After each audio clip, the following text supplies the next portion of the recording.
ಹಾವೇರಿಯ ಯುವತಿ ಸ್ವಾತಿ ಹತ್ಯೆ ಪ್ರಕರಣಕ್ಕೆ ಸಂಬಂಧಪಟ್ಟಂತೆ ಹಿಂದೂಪರ ಸಂಘಟನೆಗಳು ಈಗ ಮಾಸೂರು ಬಂದ್ಗೆ ಕರೆ ಕೊಟ್ಟಿದ್ದಾವೆ. ಮಾಸೂರಿನಲ್ಲಿ ಅಂಗಡಿ ಮುಂಗಟ್ಟುಗಳೆಲ್ಲ ಬಂದ್ ಆಗಿದ್ದಾವೆ.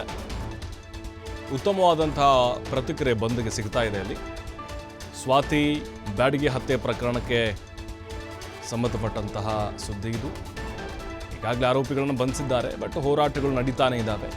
ಸೋಷಿಯಲ್ ಮೀಡಿಯಾದಲ್ಲೂ ಕೂಡ ಸಾಕಷ್ಟು ಚರ್ಚೆಗಳು ನಡೀತಾ ಇದೆ. ಅಂಗಡಿ ಮುಂಗಟ್ಟುಗಳನ್ನು ಸ್ವಯಂ ಪ್ರೇರಿತವಾಗಿ ಬಂದ್ ಮಾಡಲಾಗಿದೆ. ವ್ಯಾಪಾರಸ್ಥರು ಎಲ್ಲರೂ ಸಹಕಾರವನ್ನು ಕೊಟ್ಟಿದ್ದಾರೆ.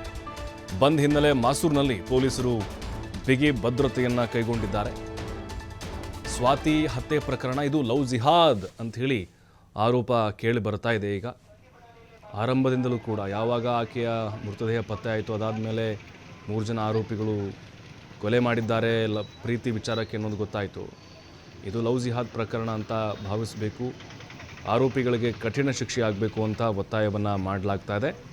ಮಾಸೂರು ಬಂದ್ಗೆ ವಿವಿಧ ಸಂಘಟನೆಗಳು ಕರೆಯನ್ನು ಕೊಟ್ಟಿದ್ವು. ಸ್ವಯಂ ಪ್ರೇರಿತವಾಗಿ ಅಲ್ಲಿ ಅಂಗಡಿ ಮುಂಗಟ್ಟುಗಳನ್ನು ವರ್ತಕರು ಬಂದ್ ಮಾಡಿದ್ದಾರೆ.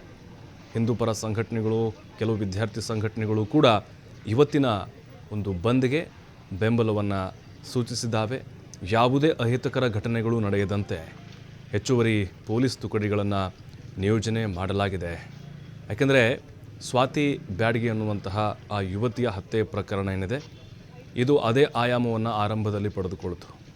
ಯಾಕೆಂದರೆ ಮೊದಲು ಅಲ್ಲಿ ನಯಾಜ್ ಅನ್ನುವಂಥ ಒಬ್ಬ ಮುಸ್ಲಿಂ ಹುಡುಗನ ಹೆಸರು ಕೇಳಿ ಬಂದಿತ್ತು. ಅದಾದ ಮೇಲೆ 2 ಹಿಂದೂ ಹುಡುಗರ ಹೆಸರು ಕೇಳಿ ಬಂತು. ಪೊಲೀಸರು ಕೂಡ ಇದನ್ನು ಸ್ಪಷ್ಟವಾಗಿ ಹೇಳಿದರು, ಲವ್ ಜಿಹಾದ್ ಇಲ್ಲ ಅಂತ ಹೇಳಿ. ಬಟ್ ಈಗ ಅದೇ ಆರೋಪವನ್ನು ಸಾಕಷ್ಟು ಸಂಘಟನೆಗಳು ಮಾಡ್ತಾ ಇದ್ದಾವೆ.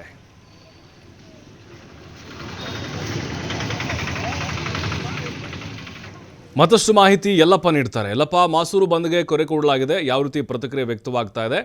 ಈಗ ಲವ್ ಜಿಹಾದ್ ಅನ್ನುವಂತಹ ಆರೋಪ ಆಕ್ರೋಶಗಳು ಹೆಚ್ಚಾಗ್ತಿದೆ ಅಂತ ಕಾಣಿಸ್ತಾ ಇದೆ.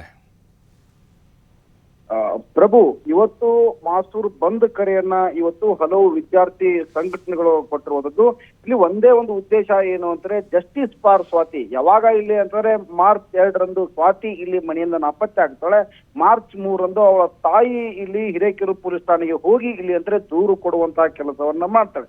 ದೂರು ಕೊಟ್ಟ ನಂತರ ಇಲ್ಲಿ ಮಾರ್ಚ್ 6ರಂದು ಸ್ವಾತಿಯ ಶವ ಪತ್ತೆ ಆಗುತ್ತೆ. ಅದು ಇಲ್ಲಿ ಅಂತಂದ್ರೆ ತಾನೇ ಆತ್ಮಹತ್ಯೆ ಮಾಡಿಕೊಂಡ ಸ್ಥಿತಿಯಲ್ಲಿ ಅಲ್ಲಿ ಅವಳ ಶವ ಪತ್ತೆ ಆದ್ಮೇಲೆ ನಂತರ ಇಲ್ಲಿರುವಂತಹ ಹಲಗೇರಿ ಪೊಲೀಸರು ತನಿಖೆ ಆರಂಭಿಸಿದಾಗ ಇಲ್ಲಿ ಗೊತ್ತಾಗಿದ್ದು ಇದು ಆತ್ಮಹತ್ಯೆ ಅಲ್ಲ, ಇದು ಭೀಕರ ಕೊಲೆ ಅಂತೇಳಿ. ನಯಾಜ್, ದುರ್ಗಾಚಾರಿ ಮತ್ತು ವಿನಯ್ ಇಂದ 3 ಜನರಿಂದ ಇಲ್ಲಿ ಹತ್ಯೆ ಆಗಿರುವಂತಹ ಸ್ವಾತಿ ಕೊಲೆಗೆ ಇಲ್ಲಿ ನ್ಯಾಯ ಸಿಗಬೇಕು ಅಂತೇಳಿ ಇವತ್ತು ಮಾಸೂರ್ ಬಂದ್ ಕರೆ ಕೊಡುವಂತಹ ಕೆಲಸವನ್ನ ಈಗಾಗಲೇ ಅಂತಂದ್ರೆ ಮಾಡಿದ್ದಾರೆ. ಮಾಸೂರ್ ಜೊತೆಗೆ ಇಲ್ಲಿ ಅಂದ್ರೆ ರಾಣೆಬೆನ್ನೂರನ್ನ ಬಂದ್ ಕರೆ ಕೊಡಬೇಕು, ಇಲ್ಲಿ ಬಂದ್ ಕರೆ ಮೂಲಕ ಇಲ್ಲಿ ಅಂದ್ರೆ ಅವಳ ಸಾವಿಗೆ ನ್ಯಾಯ ಕೊಡಬೇಕು ಅಂತೇಳಿ ಈಗಾಗಲೇ ಅಂದ್ರೆ ರಾಣೆಬೆನ್ನೂರಲ್ಲಿ ವಿದ್ಯಾರ್ಥಿಗಳ ಸಂಘಟನೆಗಳು ಬೀದಿಗಿಳಿದಿವೆ. ಈಗಾಗಲೇ ಬೆಳಿಗ್ಗೆ ಅಂದ್ರೆ ಈ ಒಂದು ಪ್ರತಿಭಟನೆ ಆಗಬೇಕಾಗಿತ್ತು, ಆದ್ರೆ ವಿದ್ಯಾರ್ಥಿಗಳು ಜಮಾವಣೆ ಆಗುವಂತಹ ಈಗಾಗಲೇ ಜಮಾನೆ ಆಗ್ತಾ ಇದ್ದಾರೆ. ಮತ್ತು ರಾಣೆಬೆನ್ನೂರ ಬಸ್ ಸ್ಟ್ಯಾಂಡ್ ಸರ್ಕಲ್ ಏನಿದೆ, ಆ ಬಸ್ ಸ್ಟ್ಯಾಂಡ್ ಸರ್ಕಲ್ ನಲ್ಲಿ ಒಂದು ಮಾನವ ಸರಪಳಿಯನ್ನ ನಿರ್ಮಿಸಿ ಇಲ್ಲಿ ಅಂತಂದ್ರೆ ಒಂದು ಬೃಹತ್ ಪ್ರತಿಭಟನೆ ಮಾಡುವ ಮುಖಾಂತರ ಇಲ್ಲಿ ಅಂದ್ರೆ ಸರ್ಕಾರಕ್ಕೆ ಮತ್ತು ಇಲ್ಲಿ ಅಂದ್ರೆ ಅವಳ ಸಾವಿಗೆ ನ್ಯಾಯ ದೊರಕಿಸಿಕೊಡ್ಲಿಕ್ಕೆ ಇವತ್ತು ವಿದ್ಯಾರ್ಥಿ ಸಂಘಟನೆ ಮುಂದಾಗ್ತೇವೆ. ಮತ್ತು ಅಷ್ಟೇ ಸಹಿತ ಈ ಆರೋಪಿಗಳೇನಿದ್ರೆ 3 ಜನ ಹಂತಕರೇನಿದ್ರೆ ಹಂತಕರಿಗೆ ಕಠಿಣ ಶಿಕ್ಷೆ ಆಗ್ಬೇಕು ಅಂತೇಳಿ ಒತ್ತಾಯಿಸಿ ಇಲ್ಲಿ ಆಗ್ಲೇ ಅಂದ್ರೆ ಸಾವಿರಾರು ಜನ ಬೀದಿಗಿಳಿದು ಒಂದು ಪ್ರತಿಭಟನೆ ಮಾಡ್ತಾರೆ. ಮತ್ತು ಸ್ವಯಂ ಪ್ರೇರಿತವಾಗಿ ಇವತ್ತು ರಾಣೆಬೆನ್ನೂರ ಕೆಲವೊಂದಿಷ್ಟು ಅಂಗಡಿ ಮುಗ್ಗಟ್ಟುಗಳು ಈಗಾಗಲೇ ಅಂತಾರೆ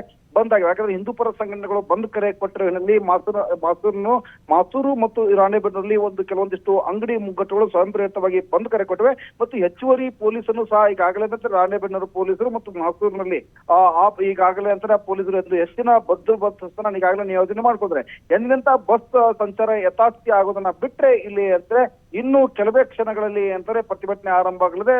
ಮತ್ತು ಇಲ್ಲಿ ಒಂದು ಅವಳ ನ್ಯಾಯ ದೊರಕಿಸಿ ಒಂದು ಬೃಹತ್ ಆದಂತಹ ಒಂದು ಹೋರಾಟ ನಡೆಯಲಿದೆ. ಪ್ರಭು, ಥ್ಯಾಂಕ್ ಯು ಯಲ್ಲಪ್ಪ ಮಾಹಿತಿಗಾಗಿ.